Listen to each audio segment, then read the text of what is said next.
Well, good evening, folks. My name is Jesse Meerman. I'm an associate pastor here at Georgetown Christian Fellowship, and it falls to me to introduce you guys to Dr. Sherry O'Donnell.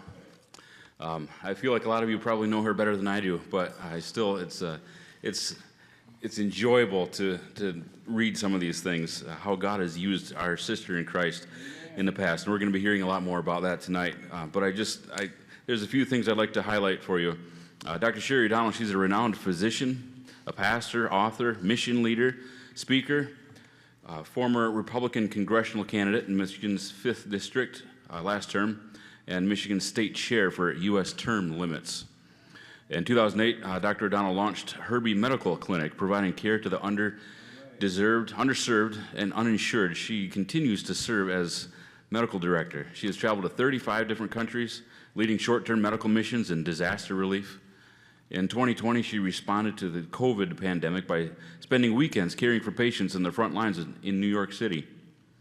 As an ordained pastor, she attended Bible school in Tulsa, Oklahoma, and is ordained with the Assembly of God Church. Her ministry, both in Michigan and throughout the world, reflects her Christian values and beliefs. Dr. O'Donnell is extremely active, and She Leads Michigan and She Leads America. Those are organizations. Dr. O'Donnell has led several humanitarian medical missions to war-ravaged Ukraine. Her knowledge of the world's hotspots will be invaluable in the United States Senate. She's co-authored a book and teaching materials in this style entitled Caring for the Whole Person, as well as being a conference speaker, educator, national leader on this topic of caring for the whole person. She's a fellow with the American College of Osteopathic Internists. She serves as adjunct faculty at both the Seton Hall University and Western Michigan University. She has thrice been awarded Preceptor of the Year from Western Michigan University. As a respected, influential community leader who serves on local boards, Dr. O'Donnell fosters healing within her community among racially diverse churches.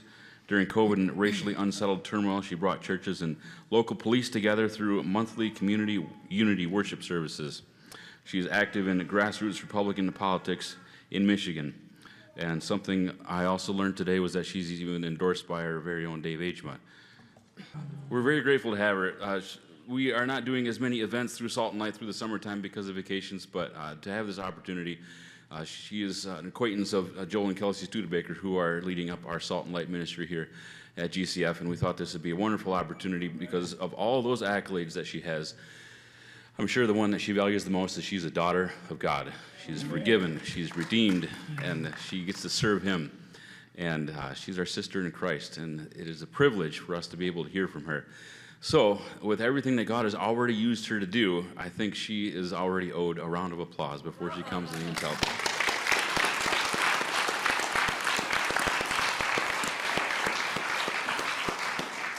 So we're looking forward to hearing what God has done with you in the past and also what His plans might be for you in the future.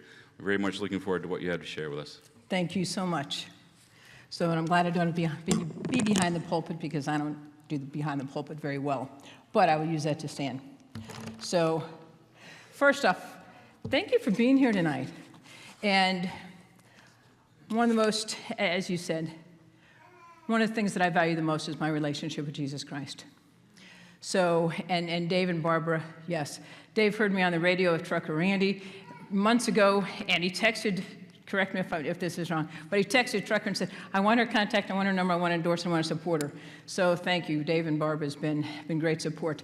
I also have my former PA and her family, Sharice Tornga. I hadn't seen Sharice in better than a decade, but she used to work for me. She's eager for the campaign. So a couple things that before I really begin my testimony, I want to make sure of a couple things. Last night I held a statewide prayer meeting in Charlotte, and we have some prayer points, and they're certainly transferable not only from last night, but I have some I'd like to, Dave, if you'd help me, kind of just pass those around. It has nothing to do with tonight, but as you're praying, you know what we saw Saturday with the shooting of Trump. Before I get to share with what the Lord has called me to and who and why, I want to share this because I hadn't recalled this. In Leviticus, how many of you realize that there's significant symbolism with blood on the right ear? Okay, a few people, but I'm going to share this because yes. So I want to share this because it kind of came back as a little bit exciting, actually, when I realized that this morning in my devotional time and my prayer time. But in Leviticus, if I can get through all the text that I had just today, but it shows that Aaron was anointed on his right ear, on his right hand, and his right toe. And it shows that when someone was anointed as such, that it consecrated them for God's purpose. Consecration obviously means to be set apart. And literally, when you look at this, it was a matter of a setting apart in the Old Testament. And the fact that when Trump was shot, and as a physician, I want to share something with you, because when I say it this way, people are like, oh my gosh, and they realize how close and how different the changes actually could have been. So when you realize that had Trump not turned his head when he did, how he did, he would have been killed right there on stage. And I'm talking about the thickness of a slice of American cheese. When you think about how thin that is as you unwrap the slice of cheese, that thin. If he would have not turned his head, it would have gone into his temporal lobe, and we would not be looking for President Trump to be in office in November. So that's how close it is. But in Leviticus, it says, Leviticus 8, 23 and 24, Moses slaughters a ram and puts its blood on Aaron and his sons during an ordination ceremony. Moses put some of the ram's blood on the lobe of Aaron's right ear, the thumb of his right hand, and the big toe of his right foot. Moses put some of the ram's blood on the lobes of the sons' ears, on the right ears, the thumb, and the big toe. And when you look at literally, those verses means to be consecrated, signifying that the person is dedicated to God's service and has been set apart for a specific purpose. This act represents a physical and a spiritual transformation, preparing the individual for their sacred role. Now, if that's not prophetic in so many ways. So as I've been praying since Saturday, I realized that in my devotional time this morning, but we are at such a pivotal state and time in our nation. Okay? So I've never been involved in politics. I'm a physician and not a politician. But I want to share with you how I came to faith, what my upbringing was, and why I believe that God set me on this course now. So I'm one of 7 children, the oldest daughter and middle child, and my 3 older brothers are half brothers. But my family, I'm going to come down here too. So my family was not the middle American class family that everybody thinks, oh, you're a doctor and you've had it well. 3 older brothers was from my mom's first marriage, and then she married my father. And like I said, I was the oldest daughter, middle child, but the first of that union. Mom was an alcoholic. My father was as abusive as he could be. If you thought about any capacity that a man could be abused, he was. I grew up, because of Mom's alcoholism, I grew up taking care of my younger siblings, believing that they needed care. I protected my older brothers because I thought, they're not even my father's kids, and yet he is abusing them. So let me protect them. Then I protected my younger siblings because I thought they're too young to even know that, so I protected them. And there came a point in time that God started dealing with my heart because I hated my father. There was a time that I plotted his murder. Literally, there was a night that I had the butcher knife in my hand. And he always fell asleep in our green recliner. And I thought, do I run at him so I have enough power to stab him in the heart? Or do I tiptoe so he doesn't wake up? Then I realized I really couldn't do that because if he had awakened, he'd kill me and my family needed me. So I didn't. So then I saved my money and I bought decon rat poisoning because I thought that's a better way. And the night came I was going to put it in his food, and then suddenly it dawned on me, ooh, if somebody ate that food besides him. So I decided I couldn't do that. So I know I'd run away. Now I'm a calculated person in everything that I do. So even as a child, I plotted my running away, inclusive of setting aside the Pepto-Bismol. But I set aside things over the course of a couple weeks. I built a tree fort for my sisters and my brother and I, and the day came, we're ready to run away. So we left. We had a great day until it got dark. Then my siblings are saying that they want to go home. Now I'm trying to excite them that this is our new home. They weren't near as excited as I was, but I had it all planned. I'd sneak it home when we ran out of food, and we ran out of Pepto-Bismol, and I'd go back out to Three Fort. They weren't having it when come dark time, so we went home. But I'd been gone for 15 hours. Nobody recognized we were gone. Nobody knew that. That's what I grew up in. But God. But God. If the church doesn't have a VBS, I hope they do, because VBS forever turned my life. And every time I see VBS, and I was down at the Berry County Fair today, and they had a VBS section and so on, telling you, different churches have VBS. But I went to VBS, as did my brother. Went to VBS, and it was there that I came to know the Lord as my Lord and Savior. And my relationship with Jesus at that point in time was so real. Now I'm going to do kind of, how many of you, and I don't know how popular it was here in Michigan, how many of you remember the after-school story, the courtship of Eddie and his father? Anybody? Okay. That was my theme song, okay? Courtship of Eddie and his father was literally a single man and his son, Eddie, and you could see the relationship that they had. And the theme song was they'd be running along the beach, and Bill Bixby would throw Eddie up in the air, and it was, let me tell you about my best friend, la-da-da-da-da-da-da. And I would change the words. It was, let me tell you about my best friend. His name is J-E-S-U-S. But it was so real. And about the 3rd or 4th grade, the Lord gave me an open vision. And Dave, I saw that as clearly as I see you. And it was a raccoon on a log. And that log was going every which way. It was like going down the rapids. But that raccoon was fine. And the Lord spoke to my heart and said, I am your log. And I knew what that meant.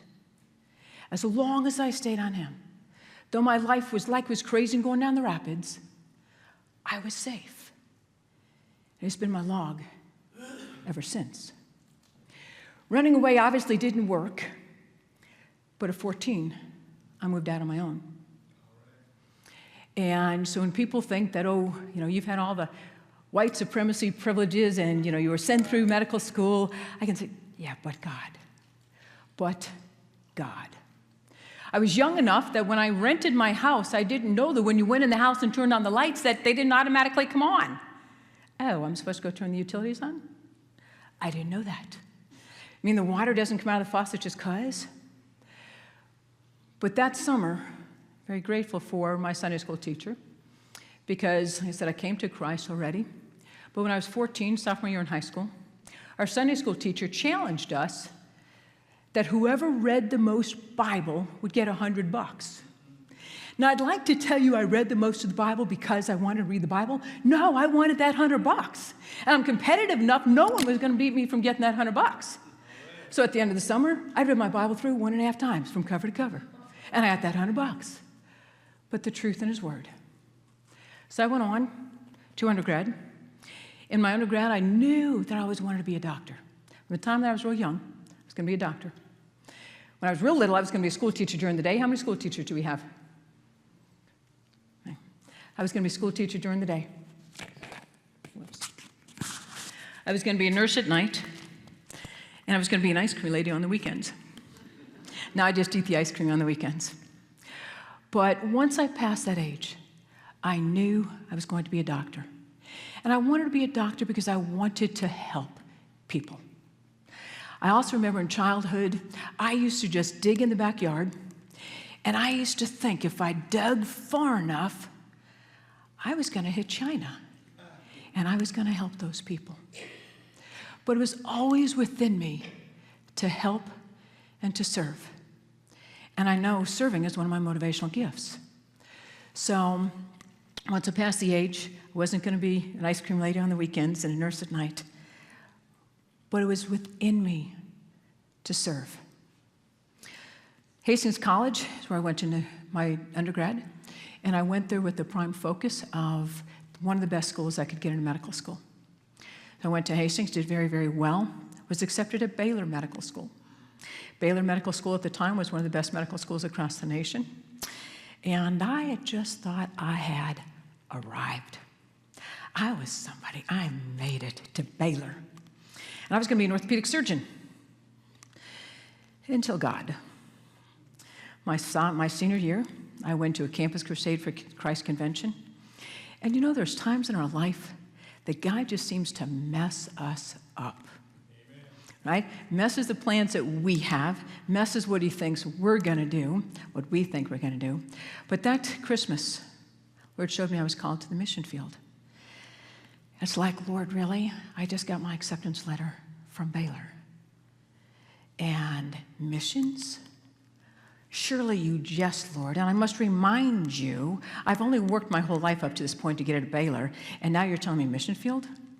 Now, up to that point, my concept of missions was when your missionary comes once a year to your church, you throw $5 in the container and you did your missionary duty for the year until they come back next year. Not so. When I heard Billy Graham speak at that conference, and as Billy Graham always did, he challenged you, if Jesus is not Lord of all, he's not Lord at all. Because God doesn't want us part way. He wants us all. But I'm sitting there thinking, Lord, you are my Lord. What area of my life is not surrendered to you? And what area have I not given you lordship of? I double dare ya to ask the Lord that. He's going to show ya. And he did. And he showed me my relationship with my mother had not been surrendered to him. My desire to please my mom and get her that a girl satisfaction and earn her love, I was doing everything for mommy's approval. And Lord said, it's not that. Because if we seek man's approval as opposed to God's approval, we've missed the mark.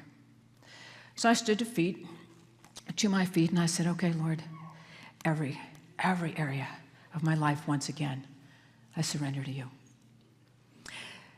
That was either a glorious move or a dangerous move.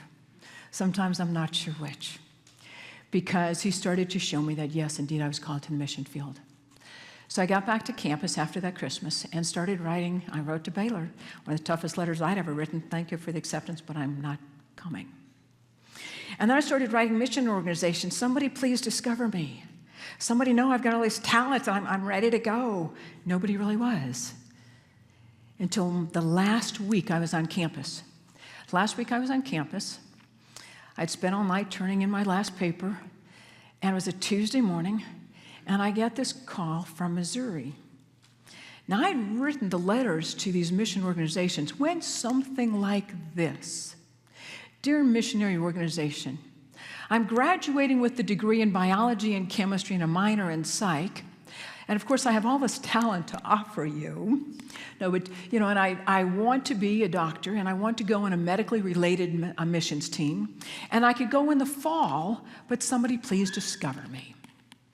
So this Tuesday comes, and I get this phone call from Donna Calkins from his missions outreach.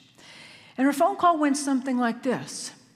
This is Donna Calkins from Missouri, and we want to know if you'd like to go on a mission trip this summer and lead some youth. Medical, no. Youth, yes. Fall, this summer. Donna, did you get my letter? Because I can't go until the fall, and I sure don't want to deal with a youth team. I'm looking for a medical team. Well, she had prayed so many times. She and her husband just knew that every time that they prayed, my name just kept coming up. So I kind of said, Donna, in due respect, I'll pray about it, but I'll let you know by Friday so you can find somebody else. You're giggling. You know what happened. So between Tuesday and Friday, the hospital that I had a job at had called me and said, you still have a job this summer if you'd like, but it would be better for us if you'd start in the fall because we have some nursing students that they're going to pay off some of their scholarship. So if you could start in the fall, it would be better for us. I also thought I couldn't start in the summer because I dropped out of college my junior year to be at home because things were worse at home than what they had been. And I knew I needed to start paying back on one of my student loans because it was a private loan with the college because I lost some of my scholarships when I dropped out. So that afternoon, I'm walking over by the admin building and they say, hey, Doc. Well, not Doc. Hey, Sherry. I wasn't a doctor yet. Come on over to the admin building and we've set up your payment plan that you can start paying in October. Not this summer, we want you to get on your feet, get a job, and so on. And it's like, Lord, what are you doing? What are you doing? What he was doing is that I spent that summer in Costa Rica, serving on a youth team, and changed my life once again. So all these pathways that I kept thinking I was going to do, God kept saying, nope, I've got you over here. Nope, I've got you over here. Because he sees the end from the beginning. So I went to Costa Rica, sitting in Costa Rica, and I knew I was supposed to go to Bible school. Now, my mom had disowned me right before I went to Costa Rica because it was disheartening to her that I wasn't going to go on to medical school. Because again, Mom wanted my daughter the doctor. And my daughter, the missionary, just did not hold the same esteem in my mom's eyes. So the night before I left for Costa Rica, Mom called me and told me that when they shot my body up and when they killed me, to make certain that at least she was next of kin. But otherwise, she'd disown me, and don't call her when I got back. Okay. So here's this 19-year-old kid saying, Mom just disowned me and I'm going to Costa Rica. Okay, Lord, where are you in this? Went to Costa Rica. In Costa Rica, I knew I was supposed to go to Bible school. Well, that worked out pretty good because I didn't have a home to go to. I just graduated from college. There wasn't any college campus. Mom had disowned me, so I knew I wasn't welcomed at home. Okay, let's go to Bible school. So I moved to Tulsa, not knowing a soul in Tulsa. Started Bible school. Didn't have any money to go to Bible school, but I went to Tulsa to go to Bible school. And I was pretty frugal. So to make certain I didn't spend gas money, I rode my bicycle to the Bible school, changed into my dress because you had to wear a dress, and then changed out my dress and ride my bike back. But it was just step after step after step that God's ordinance was so faithful. So the Costa Rica, that was the first trip. To date now, I've been to 35 different countries. A couple years ago, my pastor gave a very challenging message, and it was about being a world changer, and that we needed to be a world changer. Now I'm sitting there in the congregation, and I'm feeling pretty good about my score, thinking, I'm a world changer, been around the world, serve humanitarian, I go to disasters, I run a free clinic, I've opened my own clinic. I'd have to give myself an A. But his message kept coming. And are you a world changer? And I remember the prayer of Jabez saying, stretch out my tent cords. And Lord, if there's more world that I need to be representation to, show me. Show me, Lord, that I would serve you. And what I realize is that the church at large is really, especially in America, fat and pompous. When I'm in Nepal and I hear a pastor that is beaten almost to death and then carried out into the mountains and his body dropped off only for preaching the gospel. And when we met this pastor, because he didn't die, when he got well in the mountains, he started another church. We hear the gospel each Sunday. And yet I dare say that most in the American churches today have never led anybody else to Christ. And yet the Bible tells us to go into all the world, teach the world, make disciples, teaching them all that I've taught you.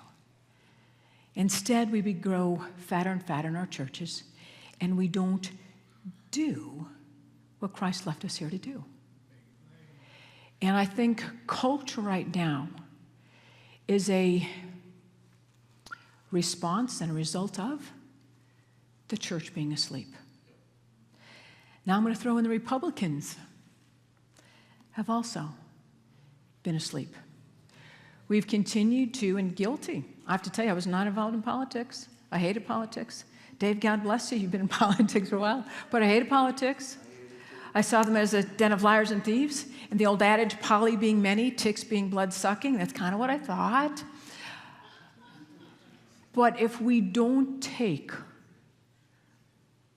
the gospel into every domain of society, we will get, and what we have right now is a hellish culture. And rather than being so sold out to God, even as many years ago when Billy Graham challenged, if he's not Lord of all, he's not Lord at all. And what does that mean to be Lord of all? Should be that everything we do is consecrated to him, and that we have such a mindset that we're looking at those divine appointments.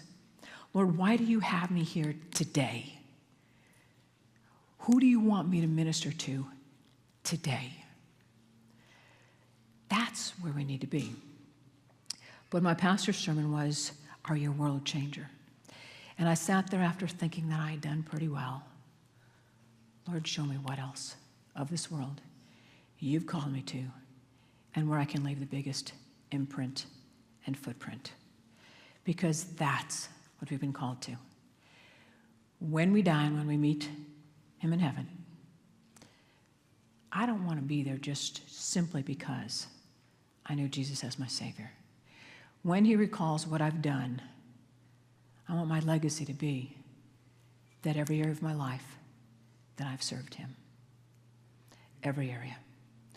So how in the world now did I get from there to this blood-sucking community that I've now entered into? Because I've been overseas as many times, and Mitch Dunnick, in Tulsa, Oklahoma, and myself are the nation's leaders on Christian medical disaster relief. So on a Friday afternoon, I get a phone call from a lady looking for physicians to go to New York City. 4 years ago. 4 years ago, when every single one of us were watching the TV intently, and we just had this sense, dun, dun, dun, dun, dun, was COVID coming? And was it going to hit Michigan? And what is this, a strange disease that we're seeing? And I got a phone call on a Friday afternoon. Dr. O'Donnell, we understand you do disaster relief. Now I'm quickly cataloging. I hadn't heard any tsunamis and earthquakes and hurricanes and mudslides that I've gone to in so many places. I said, who is this? And what do you want? I said, would you go to New York City for COVID? I said, ma'am, I know nothing about COVID. They said, that's okay, nor does anybody else. But you can, and they still don't. But you can work in untraditional settings, chaotic environments, and little supplies. I said, ma'am, now you're singing my song. What are you asking? She said, would you go to New York City? Out of my belly and out of my spirit, I just said, if I'm a first responder around the world, how can I not when my own country needs me? 4 years ago. Tonight I want to challenge you. Your country needs you. Amen. What is the price that you're willing to pay? So I said, ma'am, you're asking for an answer today, yes. But I'm going to ask this weekend that I can pray about it and talk to my pastor. And I'd like to let you know on Monday. She said, that's fine. Got off the phone and thought, dear God, what did I just do? But I called my pastor. My pastor said, Doc, why wouldn't you? That's what you're called to. My pastor said, if there was a disaster on the moon, you would find your way to go there. Huddled up my staff and said, guys, this is a phone call that I just got. Their answer was the same. We make it work when you go on the mission field, Doc. We'll make this work. It was known that I was going. My neighborhood kind of started questioning and calling me and afraid I was going to be the vector that was going to bring it back to Michigan.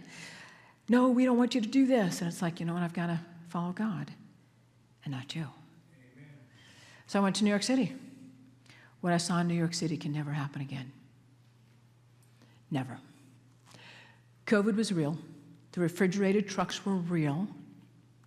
Remember the nights that I'd stand outside the hospital and curse those trucks and say, in the name of Jesus, you're not getting any of my patients tonight. But how we responded was surreal. Physicians being unable to write medications that had been around for 80 years and safe in every category. For physicians to be told that we had to give later on the vaccine, which in my opinion is dangerous. And it's like, where are we and what are we doing? The night that I was asked to sign 4 death certificates of Of a patient that died of something else but COVID, I knew at that moment I smelled a rat and it wasn't from the sewer system. It's like, wait a second, what are we doing? I refused to sign them. He said, that's fine, we'll get somebody else. It's like, what? What? So this is happening, but at the same time, even in New York, God is happening. The first night that I was there in New York City, there were 20 patients on one ventilator. One ventilator. It looked like MacGyver all over the place because we had plastic tubing every which way. And I set myself to prayer watch that night, saying none of my patients were going to die. But in addition to that, the daytime was fighting the nighttime staff because the daytime staff took over a Food Locker. And I'm telling you, New York City was barren, it was devoid, it was very apocalyptic. When I was in LaGuardia Airport, I was one of 26 people.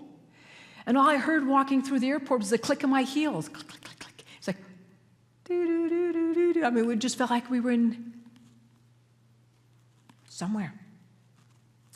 But, so the daytime was fighting the nighttime, using the F word, which was common language in New York. And they're fighting, and it's like, Curious George and the Big Apple. The next night as I started my shift, I said, you know what, guys? I prayed before my shift. Anybody wants to join me? Come on. We had everybody standing up. Muslims, Jewish, people that were agnostic and talked filthy. We suddenly formed a huddle. That became the norm every night. That Monday, I had to call him when I got back to Michigan because I couldn't get my next week's flight out late enough, so I was going to have to take my shift off by 2 hours. So I called him to make certain, hey guys, are you care if I leave at 6 rather than 8? But I called him. Oh, did you call to pray with us? Yeah, I did. No, I didn't. But yeah, of course I did. Well, then they waited every night at 7 o'clock. They waited for my call from Michigan to pray with them. Amazing opportunity for ministry. It also enabled me to bring supplies back and forth to New York City. I was the supply chain. We couldn't get walkers. We couldn't get canes. Okay, I brought 300 of them. I brought the Clorox wipes. We couldn't find Clorox wipes. You know what? Armor All is the same exact size of the container. Same rolls. And nobody was looking for Armor All during COVID. I bought cases of Armor All, rinsed them, made my own solution of Clorox 1001 bleach, repurposed them, and I brought cases of Clorox wipes.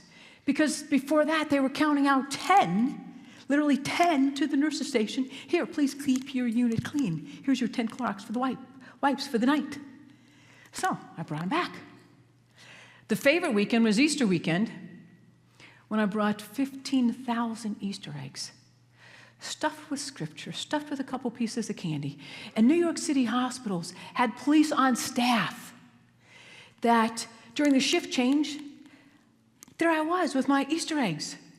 And they were so cool because they were doing my job. They were like, hey, come here, she's from Michigan, she brought you Easter eggs. Jesus is risen, come here, get your Easter eggs.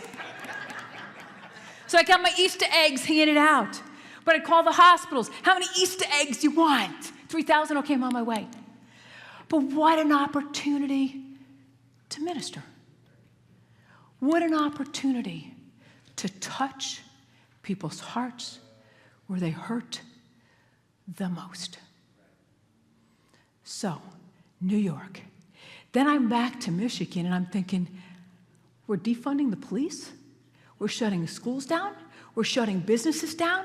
We're masking everybody? And Fauci's saying, follow the science? Saying, I wish somebody would? First thing I did was bring the pastors together with the police.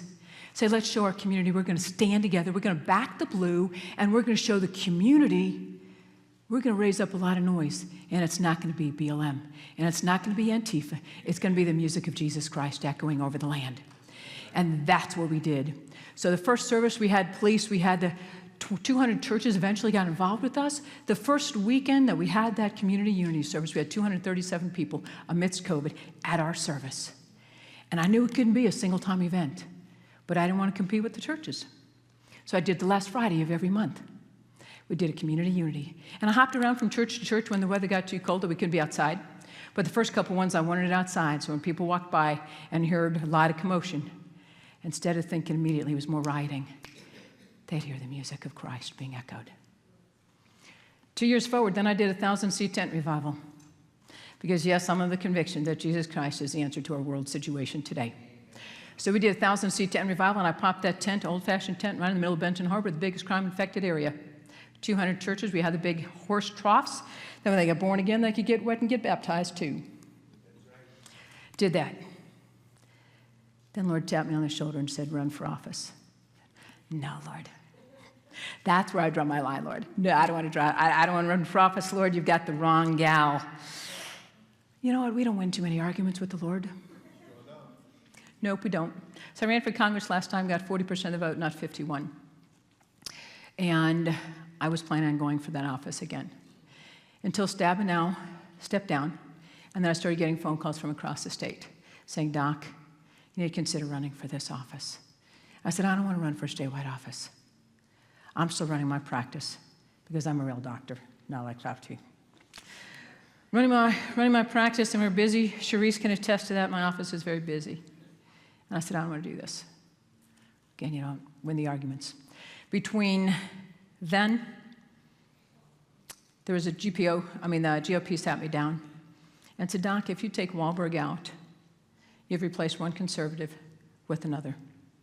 He doesn't have the fire in his bones like you do, but you've only replaced a conservative. Go after Stabenow's position. Amen. Suddenly it made a little bit of sense. I didn't like it anymore, but it made a little bit of sense. It's like, Lord, are you really calling me to this? Lord, you can't. And I'm calculating my own situation and thinking, Lord, I don't want to, and I can't. And that would mean I'd have to deal with the liberals in the Detroit side and Ann Arbor and Lansing, and Lord, I don't want to do that.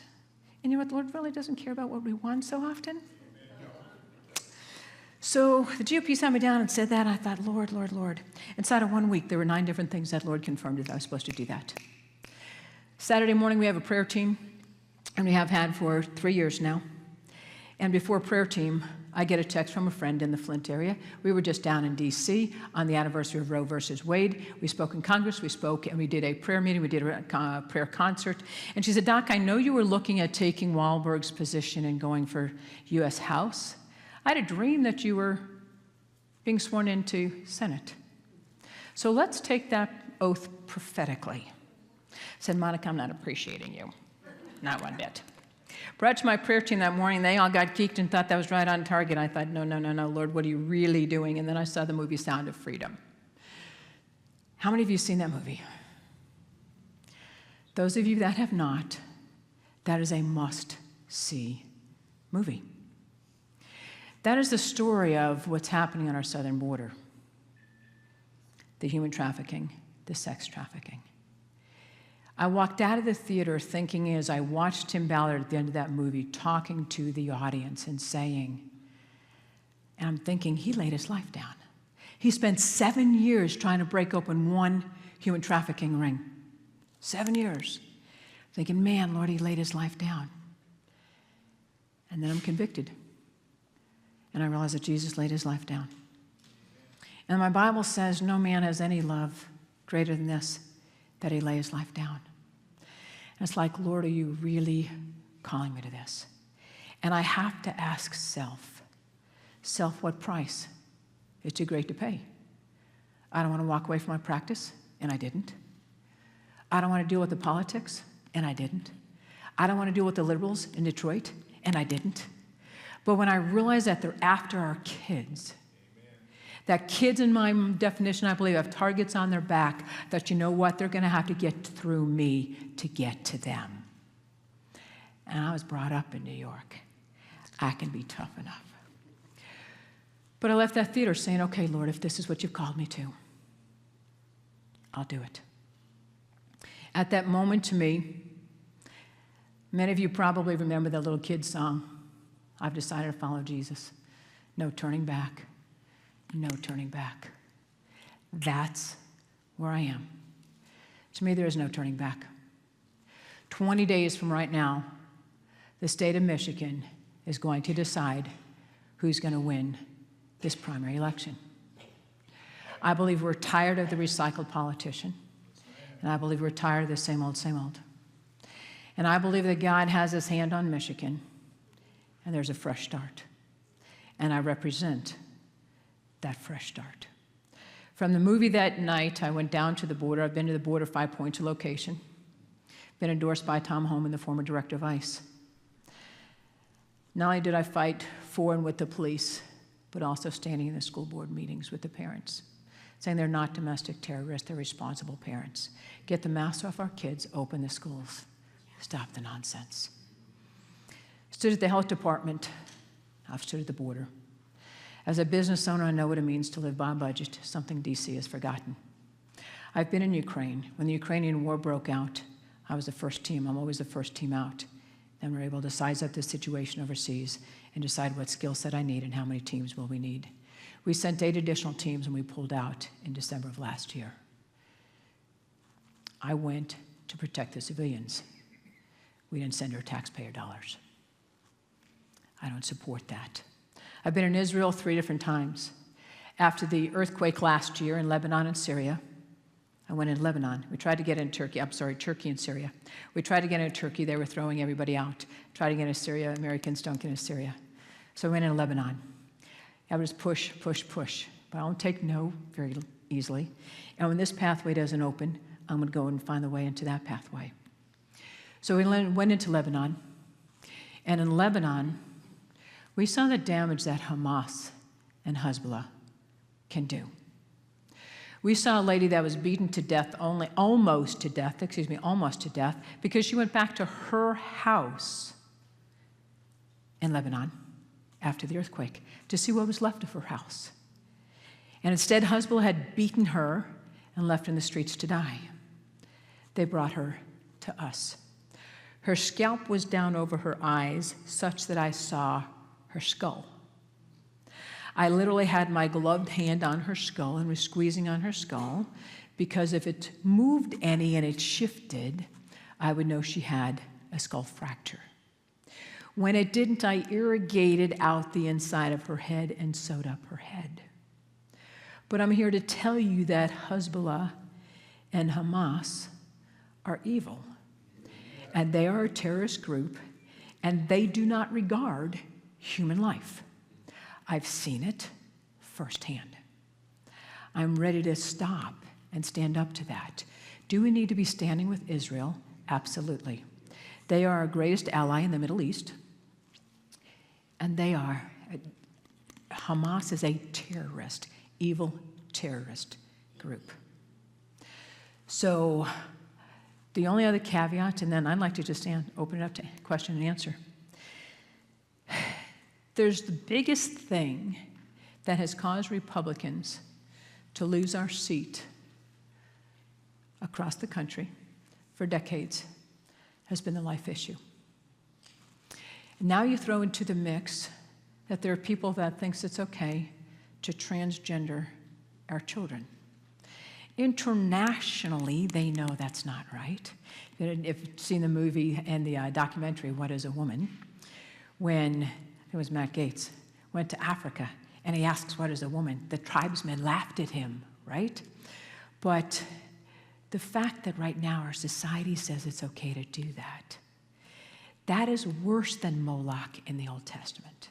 And understanding that our children are being sacrificed, our future generation in so many ways. No matter what they do to the outside of a body, a little boy is always going to be a little boy. A little girl is always going to be a little girl. You cannot change the chromosomal aberration of that.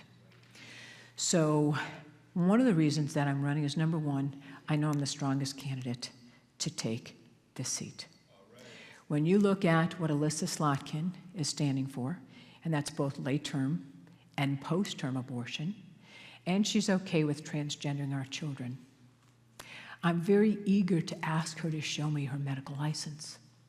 And when she cannot produce it, I will slam down mine and say, next. So I'm in this for our kids. I'm in this for the young people that absolutely believe that they will never accomplish the American dream because inflation is too high. They don't think they're ever going to own a home. And I've talked to young people, it's like, if I don't own a home, why bother getting married? And I can't have a family. Guys, America is losing our heartbeat. We've been that beacon on the hill across the world for 248 years. America's losing our heartbeat. But I know CPR. All right. Will get our nation back on track. So I want to open it up to questions. And anybody have any questions for me? Before we answer questions and ask questions, I would like us to say a quick prayer for you and then a little bit of appreciation. All right? Thank you, We'll Pastor. have appreciation first and then prayer. Ready?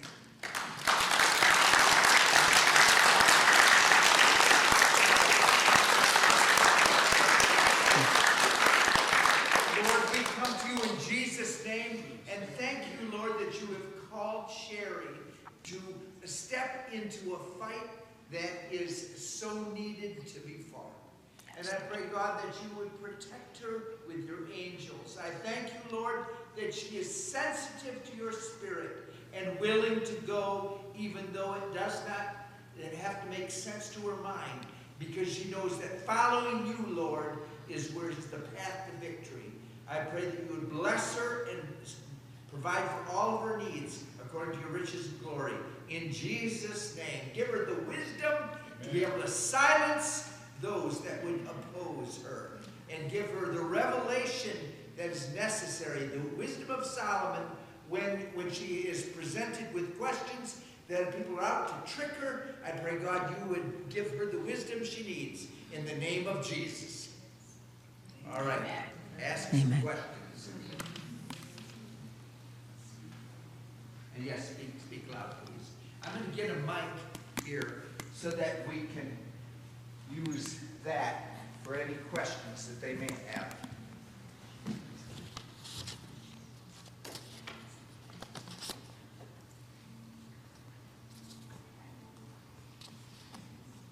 This mic is on. Who has a question for Dr. O'Donnell? Spellbound and nobody's got a question? This is one of the ways of trying to kill our kids with the shots. Yes, sir. The shots are toxic to kids, and we're forcing them on them. And now it's going to be mandatory for schools. Oh. So one of the ways, and one of the things we have to realize, and so I'm going to preface it by saying I'm not an anti-vaxxer, okay? But I can tell you, not only is the COVID vaccine dangerous, we've seen 2,800% increase, not risk, but incidence of myocarditis. We've seen 326% increase in cancers, and they're calling them turbo cancers. And why that's because the spike protein in them is tearing up the endothelial and vascular system. We're seeing numbers of spontaneous miscarriages or spontaneous abortions at alarming rates. The cancers are called turbo cancers because they're taking people out so quickly. It is a dangerous thing, and the messenger RNA has not ever been in the vaccines before. There's absolutely zero reason that a child should take a COVID vaccine. And when they were starting to offer that and then mandate that, I went to the health department and I contacted AOA, the American Osteopathic Association, and the AMA, and at least made my voice known. Peter McCullough and Robert Malone have both endorsed me, but I've been ranting on that because they're not safe. Michigan Vaccine Choice gave me the Patriot Award for my involvement with that. But one of the other things that I've come to realize, and as an internist, I don't see pediatric patients, but as an internist and going through this vaccine scenario over the past couple years, what we've seen is that the number of increased vaccines that are now childhood vaccines have continued to increase the rate at alarming rates of autism, as well as many other things.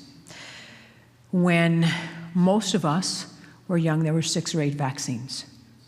Now there's better than 80. I am not a proponent of those vaccines, nor am I in favor ever of the government mandating the vaccines. That goes against our constitutional rights, and I will continue to fight against that. Also will fight against the big pharma not being held liable. Okay? I, as a physician, if I were to mess up something, and if I were to commit an act of malpractice, I'm held liable. These pharmaceutical companies, especially when the vaccine came on the market, when you look at their PI, which is their package insert, and if you've never seen a package insert, for a while I carried one. You need a magnifying glass to read most of it, but it's about this big, and then you unfold it, and it's like this big, and it's fine print, and it has, your 1 in a million cases of anything. Some of it makes no sense. But suddenly for the vaccines, that PI was blank. And they're not held liable, and they should be held liable.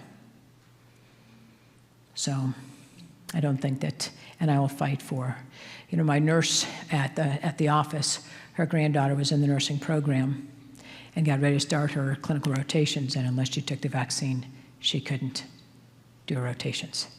She dropped out of nursing.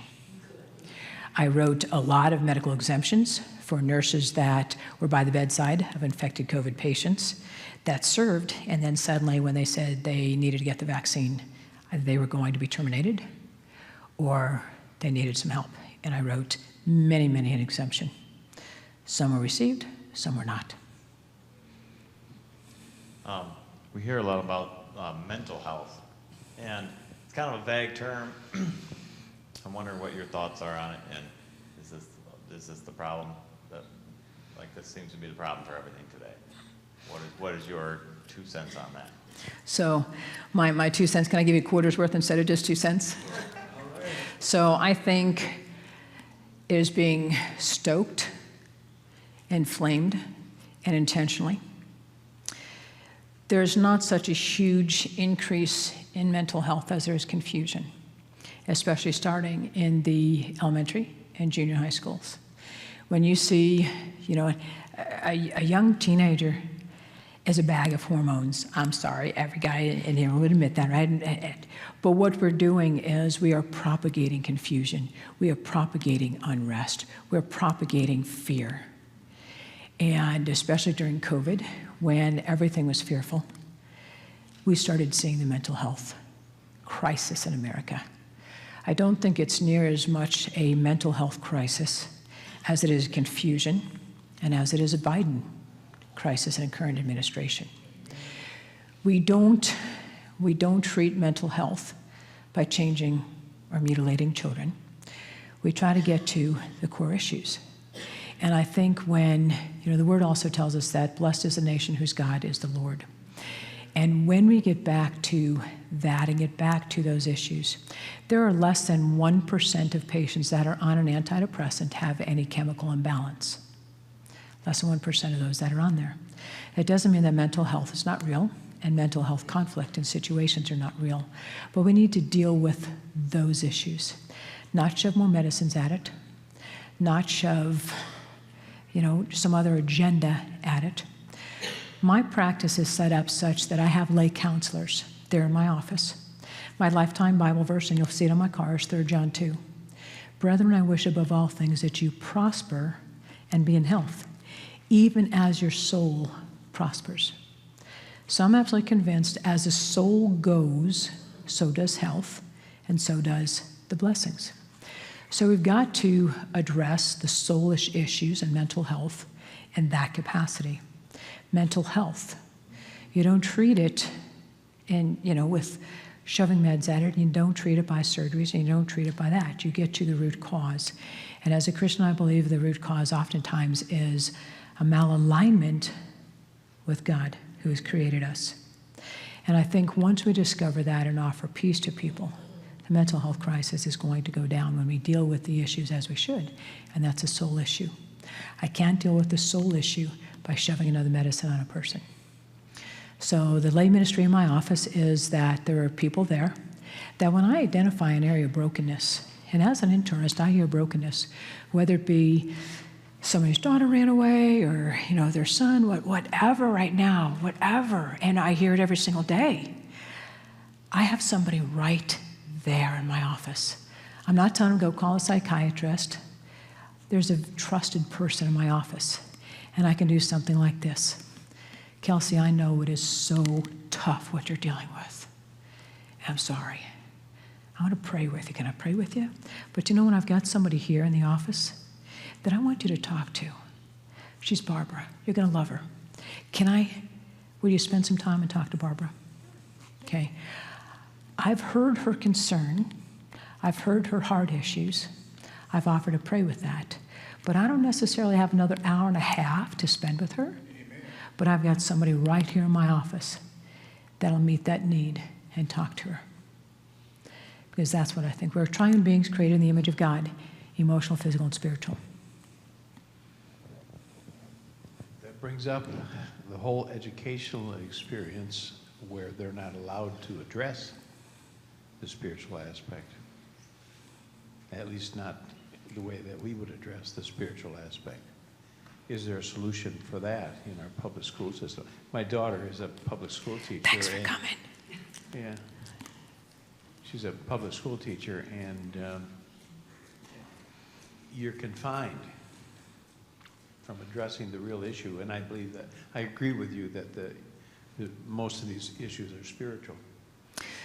So I think there is, especially when we disempower the Department of Education.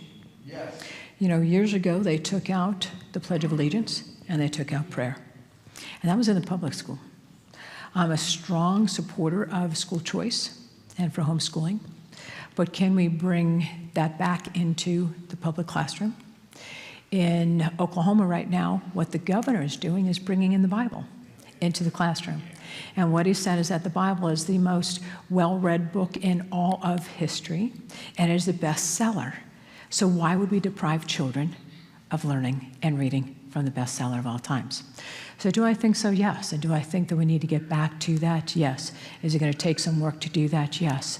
But I think it's going to take people standing up, like the legislator in Oklahoma that said, no, we're going to do this. So do I believe that we can? Yes, I do. We did. So yes, I do. The other thing is that teachers need to be empowered and protected. Okay? Right now, you know, the teachers are being made to teach things that they don't agree with, and they need to be protected because they also should have the freedom of speech. And perhaps it's more of these after-school clubs, like the Satanist clubs that are being offered on campuses, that if they have the Satanist clubs after school, that we awaken and we become and we get some of the Christian after-school classes and clubs as well. So, but I do think that my vision for the educational system is, number one, that we get rid of the Department of Education, but that, and it's dealt with on a state level, but that the curriculum has to be approved by the parents. So by the end of the school year, they submit that curriculum to the parents. The parents have a month to review it and okay it and submit it back to the schools. If the parents don't approve, that's not the curriculum. Next, yes. If somebody was naive enough to take a COVID shot or a series of shots, what would be the antidote, the best type of antidote they could use now to try to neutralize them? Good question, and I do get a lot of that question. Fortunately, the further away from that shot that you are, the better your chances are that you're not going to have a side effect. But I think personally, I'd be given a Psalm 91. Though I'd drink any deadly poison. But I think also there's nattokinase has been shown to mitigate some of the side effects. So nattokinase that you can buy over the counter. But Psalm 91. There's a whole protocol put out by a group of doctors. Yes. That's for long COVID or detoxing. And there is. So, and almost all of the, and there's a couple of them out, and almost all of them have the nattokinase at base. So, yes, Dave. Sherry, we didn't get the shot. Now, we got COVID, but we didn't have the shot. Now, those of us that did take the shot still got COVID. Can we still get this myocarditis garbage, or is this? The biggest risk with myocarditis was secondary to the vaccines. I'm sorry? The biggest risk for the myocarditis was secondary to the vaccines. So your increased risk of myocarditis is not any higher than what it would have been beforehand. So, yes? We get so much hatred in Ottawa County for Christians. Oh, yeah, sorry. We have so much hatred toward Christians, even in Ottawa County, which is a largely Christian-based county. I know you're on fire for the Lord. I'm just wondering how you respond to the secular people that you're trying to earn their vote. Do you find that people are against you because of your faith, or do you have a way to make it attractive that you should share with us? So, simply, love fails not. Love fails not. And I think people, as I'm getting some feedback, people realize my authenticity and that I'm real and genuine. I'll share one of the things that, because it was a good lesson for my staff, I run a free clinic as well as my clinic. And there was a day that we had 2 young men come in, and they wanted to have a physical exam because they were looking at adopting a child. And they were in the same-sex marriage. Well, my volunteer staff is coming to me going, what are we going to do? What are we going to do? It's a physical exam. He wants a physical exam to adopt a kid. It's like, well, no, wait a second. They're here for physical exams. Do we do physical exams? Yes. I'm not the one that's going to sign off on their adoption or not, but they're here. Let's keep this in mind. And this is an opportunity, perhaps, to minister to them. So they were like, so you're really going to do the exam? Yep. And I said, you know what? If you guys don't feel comfortable, I'll do the physical exam. So I take the first young man, and he says, this is a Christian clinic? I said, well, yeah. He said, you going to do my physical exam? That's what you came here for, wasn't it? Well, yeah, but... I said, but what? He said, I thought Christians hated us. I said, who's us? He said, gays. I said, well, why would we hate you? My Bible says that we love everybody. He said, well, they always preach hatred. I said, really? When is the last time you heard a message preached on hatred and hating gays? He said, well, I guess I really haven't. I said, well, good, because if I'd ever heard one, I'd show him the Bible that says, love fails not, and a loving enemy. And and I'm just starting to share, and how perfect love is out of the Corinthians. He said, so you don't hate me? I said, no. I said, I don't agree with you, and I don't believe that this is God's best for you, and because I love you, I don't think this is God's best for you. Like, wow, this is different. And I said, I'm glad it's different for you. I did his exam. And then I asked him, I said, can I pray with you? He said, what? I said, can I pray with you? He said, well, yeah, but do you want to pray with me? I said, absolutely. Absolutely. So took his hand, we prayed. When we got through praying, he got tears in his eyes. And I said, can I hug you? He said, what? And I just hugged him. And he started choking up again. And I said, I thought you would hate me. And I said, no. And you know what? Jesus doesn't hate you. As a matter of fact, Jesus died for you. If you were the only one on the whole earth, he would have still died for you. So he left, and on the way out, he's hugging me again, and the volunteers are going,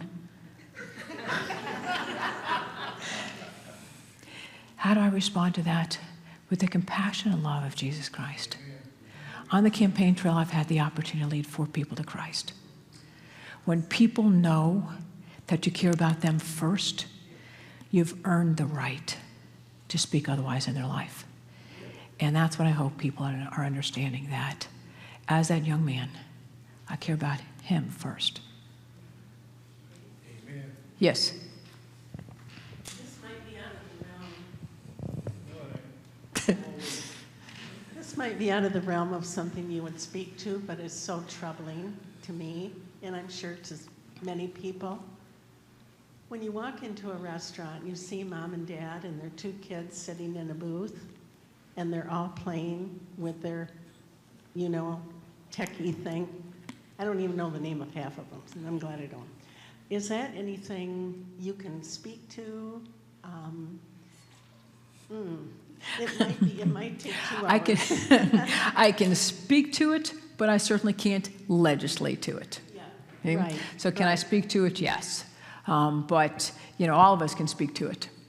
But is that something I can legislate? No. You know, can we have parents understand, look, your kid is only going to be that young for so long. Do you want to remember him sitting at the table doing this? You know, and offering. The other thing, guys, we have to be so aware of, and the church needs to rise and do something with this. We were in Vermontville at the Maple Syrup Festival, and right beside my tent was the LGBTQ tent. And they had the big rainbow flag out there, and they had, you know, all the sorts of literature and so on. So at one point I went over and just to talk to them. And tell me a little bit about kind of what your agenda is and what you're doing. Well, it was their goal to have an LGBTQ club in every single school by the beginning of the school year. Every junior high, okay? But as I watched them, and this is where the church can awaken, as the young people were walking by on the sidewalk, oh, come here, you're so pretty. Your hair is so pretty, and hugging on them and petting them. And I said, you're just so pretty, Kelsey, and hugging on them. You know where they feel validated? In the LGBTQ, because they just spoke to her. They just spoke to what a teenager wants to hear. Come on, every teenage girl thinks we're too fat, too ugly, not pretty enough, we got the buck. No, they were validating them. And it was like, come here, little girl. They enticed them in. But where is the church? Is the church validating and telling them what a beautiful young lady she is and she is? How special they are? Are they teaching them purity with purpose? Are they teaching them their values? Are you speaking into the life of the young people? They are. Next question. We're going to, at 8:30, bring it to a conclusion. But so if you have a question, now is the time to ask it. And I'm not saying that you have to leave here, but you know, it's just for courtesy's sake, so that you can get out to your booth there and answer some questions out there. Any other last question here? All right, there.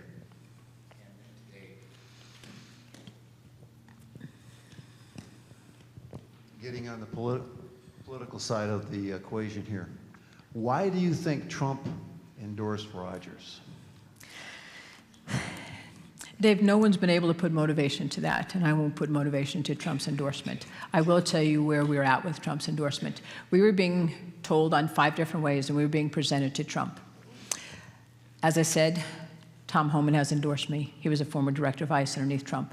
General Flynn has endorsed me. John Tate in D.C. is running a PAC for me. John Tate is on Trump's administrative staff. He was presenting me to Trump. I spoke with Kim Guilfoyle 3 times.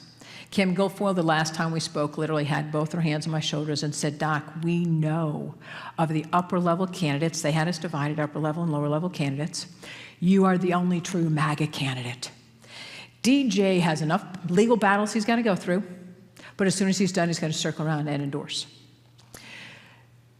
So when his endorsement came out for Rogers, I was shocked. Todd texted me immediately. Todd is the chief of staff to Paula White, who speaks to Trump daily, the pastor that speaks to Trump. Todd texted me and said, Doc, 45 is being hammered for this endorsement. Wish it were different, but he endorsed Rogers. So people say that as soon as Justin Amash threw his hat in the race, because Justin Amash went in as Republican, came out as Libertarian, and he voted to impeach Trump twice. We know this much, that Trump, if you cross Trump, he will squash you like a bug. There's other rumors that when Pete Hoekstra was brought back into the state, that he drafted Mike Rogers to go with him. I don't know of that. And what I decided with this whole GOP, Michigan GOP fighting, I had a race to win, and I was keeping laser focused. I don't know, and I can't put motivation. But I can tell you this, 0 of 7 of his endorsements have won. Everywhere I go in every single county, at every single GOP, they don't like Rogers. They know that Rogers is dangerous. And I say he's dangerous, and this is all supported by the Judicial Watch. He was responsible for Benghazi. He also co-sponsored the Patriot Act bill, allowing the American government to spy on us. He also left office and became a CNN analyst. He has a $1.7 million home, as you pointed out on your Facebook, $1.7 million home, 4,500 square foot, and he bought a 728 square foot. 728, is that about the fourth of one of this room right here? 728 square foot home, so in Michigan, so that he could vote and run in Michigan. He was recently on the Florida voter rolls and only recently came off the voter rolls. His 728 square foot house has been leveled. He's not living there. Nobody knows why Trump endorsed Rogers. 0 of 7 of 1. That's right. And what I'm told time and time again is that the dollar doesn't vote in Michigan, we do. And Trump's endorsements don't vote in Michigan, we do. So, you know, as we, the people, take the seat, I do believe that I'm going to be the winner of the primary, because Rogers is dangerous and the informed voter knows that he's a dangerous choice. Yes? What is being done in order for our elections to be what people vote for and votes don't get flipped to other people? Now, Pastor said that we had till 8:30. So that is a very lengthy question. Dave Clements and Dr. David Frank have done extensive research on that. What I can tell you is that the voters have awakened. We are going, and when I say we, that's not necessarily my wheelhouse, but the election workers are increased, the poll watchers have increased, the poll workers have increased. We were asleep, but you've awakened the mama bears and papa bears. They're also considering that we need to absolutely vote. Only 8% of the conservative voters voted last election, 8%. We expected that red wave to come, and it didn't. We had a trickle. But I think between organizations of My Faith Votes and Check the Vote, and there's multiple other organizations, number one, encouraging us to get out and vote, but also even if you're going to fill out an absentee ballot, they're saying bring it in. Bring it in the last day for a couple reasons. Number one, on the last day, if you haven't yet turned in your absentee ballot, that makes you more open to using your name and ID. And when you bring in your ballot and say, oh, no, I didn't vote yet, and they have that you voted, you can absolutely call police. Excuse me, I'm Dr. Sherry O'Donnell. I hadn't voted yet, and they're saying I did. Will you come down and check this, please? We also need to go to our county clerks and make certain that the county clerks do not certify the vote until it's validated. Other questions? Yes, sir. Did you say that Rogers' 728 square foot house has been demolished? Has been leveled. Leveled? Yep. So, okay, well, if there's no house there, he can't be registered there, and he just gave up his right to be on the Senate. He can't be on the I would love somebody to do that. So that has come up to question in my campaign. If somebody, I throw that out there, if somebody wants to challenge that. What I'm told is that if he still owns property, and if he bought that property, and he did buy the property last July, but if somebody wants to do some oppositional research and let us know, or happen to let the newspaper know. So what? So what you're saying is there's a lot more things that need to be done before Election Day. Yes, sir. All right? Thank you so very, very much for having come here and shared with us. I tell you, you have my vote. Thank you. The very first time I ended up hearing you, and a lot of pastors I know are passionate about supporting you because you are passionate about God and truth. Thank you.